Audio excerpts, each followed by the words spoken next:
আজকে দেখাবো কিভাবে আপনার এসব 3 পিন কম্বাইন সার্কিট বোর্ডের কানেকশন দিতে হয় অথবা এসব এমকে বোর্ডের কানেকশন দিতে হয়।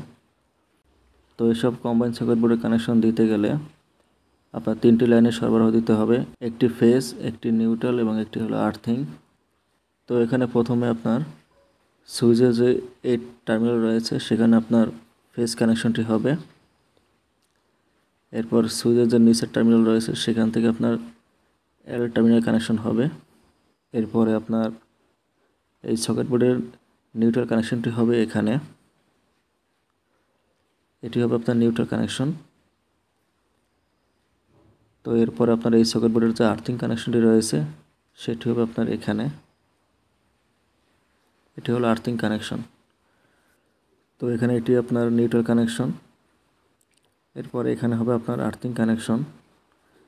এরপরে এখানে হবে আপনার ফেজ কানেকশন, যেটি আপনার সুইচ থেকে চলে এসেছে, এবং এটি হবে আপনার ইনপুট ফেজ কানেকশন। তো এভাবেই আপনার এসব কম্বাইন সার্কিট বোর্ডের কানেকশন দিতে হয়। তো আপনার বাসা বাড়িতে যদি আর্থিং করা না থাকে তাহলে আপনার শুধু ফেজ এবং নিউট্রাল কানেকশন দিলেই হবে। তবে এসব কম্বাইন সার্কিট বোর্ডে অবশ্যই আপনার আর্থিং কানেকশন দেওয়া জরুরি। তো আজকে ছিল এ পর্যন্তই। ভিডিওটি যদি ভালো লেগে থাকে অবশ্যই ভিডিওতে একটি লাইক দিবেন এবং কমেন্ট করে জানাবেন আপনার মূল্যবান মতামত। এরকম আরও ইন্টারেস্টিং ভিডিও পেতে চ্যানেলটি অবশ্যই সাবস্ক্রাইব করে পাশে থাকা বেল আইকনটি প্রেস করে রাখবেন। ধন্যবাদ।